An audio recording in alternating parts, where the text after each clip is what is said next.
Nung upload sa YouTube kasi nandito pa tayo. Yung pang vlog ko kasi niligpit ko na kasi pabalik na tayo ng Pilipinas, kaya ayan, gusto lang natin tong mic natin para mas maganda ang kwentuhan natin.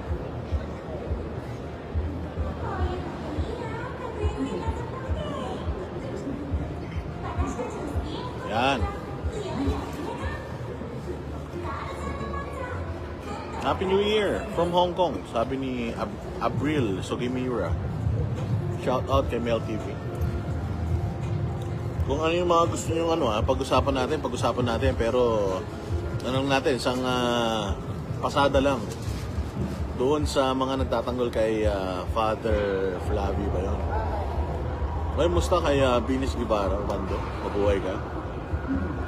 Yung mga nagtatanggol kay Father Flavie na pwede naman daw na napindot lang niya yung follow kasi, pero hindi nila alam, bobo talaga isang kabobohan yan yung mapindot mo yung follow kasi ganito ang algorithm ng Facebook. Kung ano yung mga pinapanood mo, kung ano yung mga madalas na nagstay ka, halimbawa lumabas sa feed mo, di ba? Lumabas sa feed mo, sexy, pinanood mo. Kahit hindi mo ni-like, pero pinanood mo yon. Kahit hindi mo i-follow, pero pinanood mo yon. Lahat ng mga related content, lahat ng mga related na content, patungkol sa, halimbawa, kalaswaan, kamanyakan, lahat ng mga related content, lalabas sa feed mo. Ngayon, ang tanong, gaano kadami na mga related content, mga kamanyakan ang lumalabas sa feed nung paring Manyakis? Yun ang malaking question mark. Kasi para mapindot mo yung follow, kailangan i-maximize mo yung screen, tama? Di ba? Kailangan mong i-maximize yung screen or panoorin mo yon kasi napakaliit lang na part nung video na yun yung may nakalagay na follow. So, talagang hindi pwedeng aksidenteng mafa-follow mo yon. And if aksidente mo na ma-follow yon, you can unfollow right away. Hindi pwede na ma-click mo yung follow tapos nagkamali ka, no? Marami akong beses na ganyan. Maraming beses na may nakiklik ako na follow pero aware ako sa binabrowse ko. Pag na-click ko yung follow, ina-unfollow ko kagad kung ayaw kong i-follow. Okay? So again, hindi yan lalabas sa feed mo sa Facebook. Yung mga kamanyakan na mga pages na yan, kasi madami yan, napakadaming mga kamanyakan na pages sa social media. Hindi yan lalabas kung hindi ka nanonood. So technically, nanonood siya.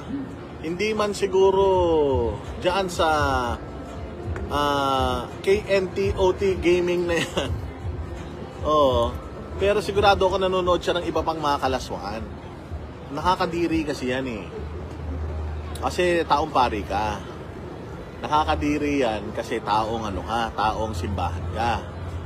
Na yung moral high ground mo, na ikaw sita ka ng sita sa morals ng mga Duterte, sita ka ng sita sa morals ng mga Duterte supporters. Tapos ikaw rin pala, meron kang tinatagong kahudasan, kamanyakan sa sarili mo. Yan yung hindi tama. Yan yung mali. Okay man lang, sabi nga nila, tao lang din yan. Kung normal na tao ka, pwede yun. Kung normal na tao ka, pwede yun. Kung halimbawa, ikaw nasa seminaryo pa lang, normal yan. Pero kung pari ka na, ordained ka na na bindisyonan ka na, hindi na okay yan. Ang sinasabi nila, lumabag ba siya sa batas? Hindi naman batas ang pinag-uusapan dito Yung delikadeza at yung morals. Yun ang issue dito. Hindi po yung batas. May nilabag pa siya sa batas? Wala siyang nilabag sa batas. Pero yun na nga ang nakakainis dito, alagad ka ng Diyos. Ikaw ay nangangaral ng salita ng Diyos, tapos Manyakis ka. 'Di ba? Gusto mong paniwalain na nga ang mga taong bayan na hindi ka na adik at hindi ka adik at ikaw ay matinong pari eh. Pero yung samahan mo pa ng kalaswaan, sabi nga nila drugs and sexual na kasalanan, ano yan, mortal yan sa mga pare. Napaka-mortal yan sa mga pare. Hindi mo pwedeng sabihin na dahil wala siyang nilabag na batas, wala naman siyang pinatay, wala naman siyang ginahasa. Pero ang punto rito, ordained ka. Nabindisyonan ka. Ikaw ay lisensyado na taong simbahan. Pinaghirapan mo yan. Nag-aral ka. So paano yun? Kung ikaw ay malaswa na tao, tapos may mga taong malalaswa rin ang isip na gusto mong baguhin sila at ilapit sila sa makadiyos na gawa, paano mo gagawin yun kung ikaw mismo, behind everyone's back, manyakis ka, para ka rin mga politiko. Si Father Manyakis, para din siyang politiko na nangangako na mabuting gagawin sa Pilipinas, nangangako na maganda gagawin sa bayan, hindi magnanakaw, na parang ganyan din si Bongbong, di ba? Ganyan si Bongbong eh. Si Bongbong yung sigaw ng sigaw anti-corruption. Si Bongbong yung sinasabi niya na siya ang nagsimula ng investigasyon. Siya ang nag-expose sa corruption. Pero siya naman talaga yung corrupt, di ba? Siya naman talaga yung kawatan. Katulad niya, linggo ngayon, pati Katoliko nadadamay, sabi nung isang nag-comment. Totoo naman.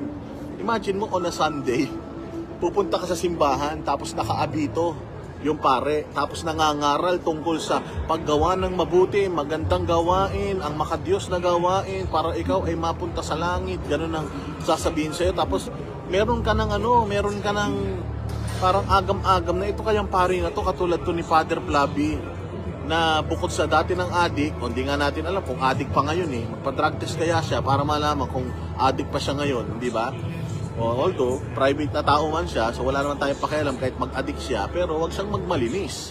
Diba? So para rin ganun, no? Makikinig ka sa pare, ang salita ng Diyos ayon sa Kapitulo 11, mga ganyan. Tapos biglang, meron siyang ganung mga gawain, di ba? Napaka nun. Tapos hindi man siya nagpaliwanag. Ang ginawa lang niya, di natin alam kung nag-unfollow siya, ang ginawa lang niya, pin-private niya yung mga pages na pina-follow niya. O hindi ba? Kalokohan yun. Napakalaking kalokohan nun mga bossing. Yung aksidente lang na napindot. Posible yun. Pero pag aksidente mo napindot, definitely, i-unfollow mo kagad kung aksidente yun. Unless talagang hindi. Nandoon siya sa following mo eh. O, kalokohan yun. Putang ina ninyo. Kayong mga apologist, kayong mga vlogger ni Bongbong, na ang binabayad sa inyo galing sa ninakaw ng mga Romualdez at ni Bongbong sa gobyerno. Kayo tangina ninyo, mali na, pinagtatanggol nyo pa. Ganyan-ganyan kayo kay BBM eh. Mali na pinagtatanggol nyo. Wala nang nagawa sa bayan, pinagtatanggol nyo pa. So ngayon naman, porket walang nalabag na batas, okay lang, gago, okay lang, kung di pari yan, pari yan eh. Ganyan din si Bongbong, di ba? Sabi ko nga sa inyo, ano sabi niya? Mahiya naman kayo, 5,500 flood control, may makukulong, magpapasko, putang ina, bagong taon na. Oh, may nakulong ba? Wala. So, manloloko, ganyan din yung pari na yan. Niloloko lang din kayo.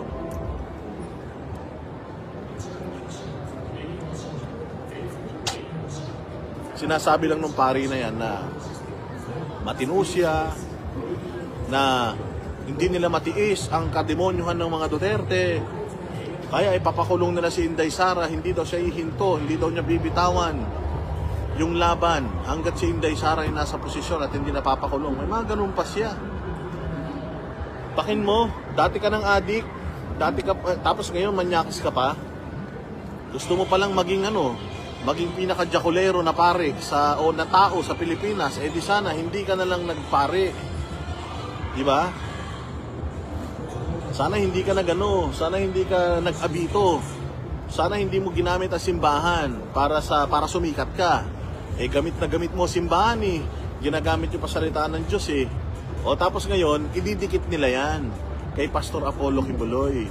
Si Pastor Kibuloy, si Duterte, sila yung mga nakakulong ngayon. Abay, kung di ba naman kayo gago, di ba? Kung di ba naman kayo gago, pumunta kayo sa mga official pages ni Pastor.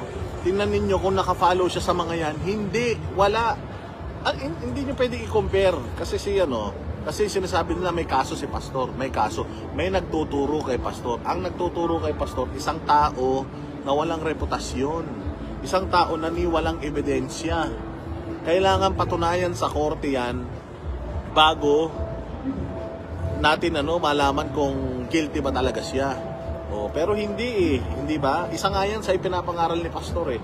I remember, nasa KOJC ako, isa yan sa nagpi-play ng tuloy-tuloy. Doon sa, kasi dire-diretso yung mga preaching ni pastor, dire-diretso lang na nagpi-play yan sa KOJC sa Central Compound.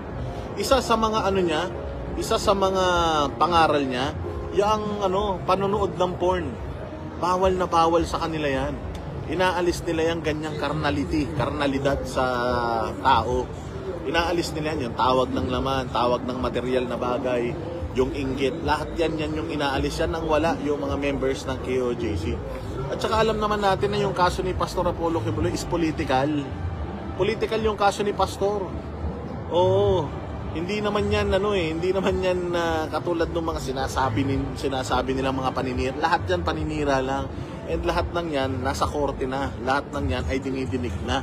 And sooner or later, mawawala na lahat yan. Matatapos lahat yung mga kaso na yan.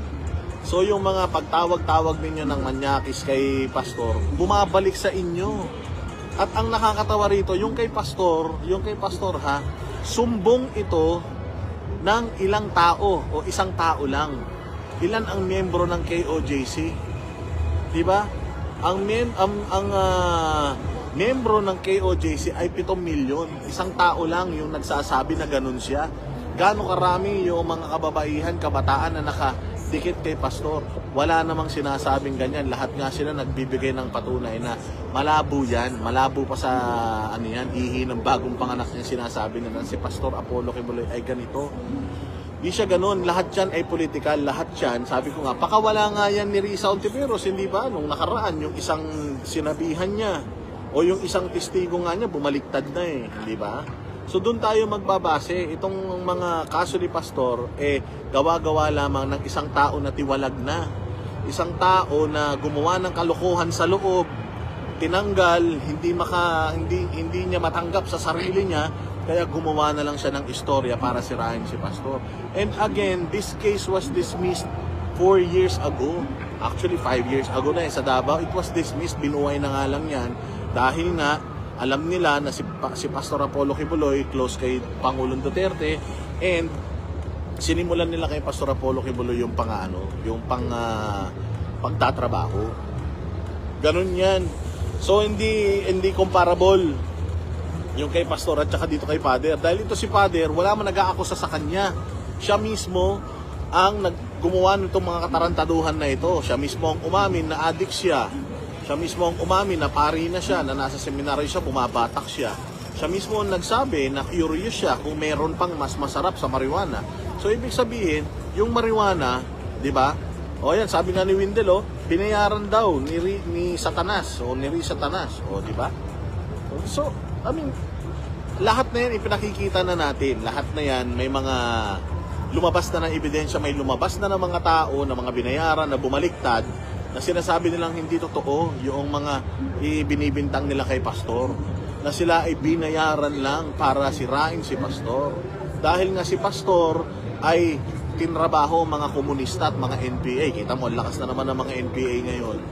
Dahil nga si Pastor Apollo Kibuloy ay dikit sa mga Duterte, si Pastor Apollo Kibuloy, yung kanyang SMNI ay naghahatid ng balitang walang kinikilingan talaga at walang pinoproteksyonan at talagang diretso sa taong bayan, walang kasinungalingan, o kaya tinatrabaho siya. Sino nagtrabaho sa kanya? 19th Congress. Yung 19th Congress na pinakakurap na Congress sa tanang history ng Pilipinas. Yan ang tumrabaho una kay Pastor Apollo Kibuloy sa SMNI. So this is all politics. Itong kay Father Flavi, siya mismo nagbibisto sa sarili niya. Siya mismo nagsabi na nag-isip siya kung may mas masarap pa sa marijuana. Ibig sabihin, nasarapan siya sa marijuana. Kasi para maghanap ka ng mas masarap pa sa marijuana, sinabi mo na masarap ang marijuana So mas masarap pa sa marijuana, ibig sabihin masarap yung marijuana, naghahanap pa siya ng mas masarap pa doon. Kaya siya napunta sa shabu at kung ano-ano pang drugs. Diba? So ayun na nga, nakita niya ngayon, yung shabu, ay ilang taon siyang gumamit? 14 years. Tapos magsisinungaling ka sa taong bayan, sasabihin mo na, ano lang ako, na-curious lang ako. Anong out of curiosity, 14 years, nagdodroga ka? O ngayon, wala naman kwenta talagang tao na yan, yung pari na yan, wala naman talagang kwenta yan sa mga Pilipino, hindi naman siya significant. Alam naman natin na ginagamit lang din siya ngayon para, tirahin ng mga Duterte. Eto na, o chinek, yung kanyang page, puta makita mo, nagfa-follow sa isang manyakis na website, manyakis na page. Tapos pag tinignan mo yung manyakis na page na yun, nagtitirahan. Ang inang yan, saan ka makakita ng ganyan? So ano na naman ay idadahilan niya dyan? Na napindot lang niya? Na nagkamali lang siya? O, di ba? O so paano pa ako maniniwala sa lahat ng sasabihin mo kung sinungaling ka? O sinungaling pare, di ba? Yan si Pastor Apollo Kibuloy, tinrabaho yan ng Amerika. Di ba sinasabi nga na natin sa inyo na sa sobrang lakas ng simbahan niya sa Amerika, na-threaten yung ibang mga simbahan doon sa Amerika. At yung yung mga grupo ng simbahan sa Amerika, nakipagkasundo sa gobyerno ng Amerika na pabagsakin si Pastor Apollo Kibuloy.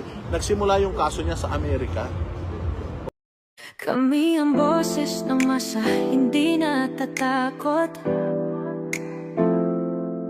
Katotohanan lang, di kami nalulunod. Walang bahid ng sismis, lahat ay totoo. Kahit sino ka pa, pag mali ka babanatan ka. Walang pinipili kulay, wala kaming kinikilingan. Basta para sa bayan, kami lalaban. Pag tama palapakan, pag mali banatan. Di matitinag, di matatakot, para sa bayan tuloy ang sigaw. Sa harap ng kamera, walang halong takot. Mga baluktot, lahat kayo'y tutumba. Ang hustisya at totoo, yun lang ang mahalaga. Kahit sinong harang, di kami matitinag. Walang pinipiling kulay, wala kaming kinikilingan. Basta para sa bayan, kami lalaban. Pag tama palapakan, pag mali banatan. Di matitinag, di matatakot, para sa bayan tuloy ang sigaw. Kung nasa tama ka, ikaw ay aming kasama. Pero pag mali ka, handa ka na bang mabasag? Banateros kami, walang inuunan. Dahil bayan muna, bago ang sarili.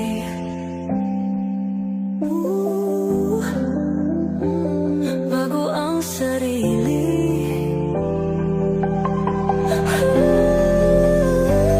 Pag tama palakpakan, pag mali banatan. Banateros ang sigaw, katotohanan ang laban.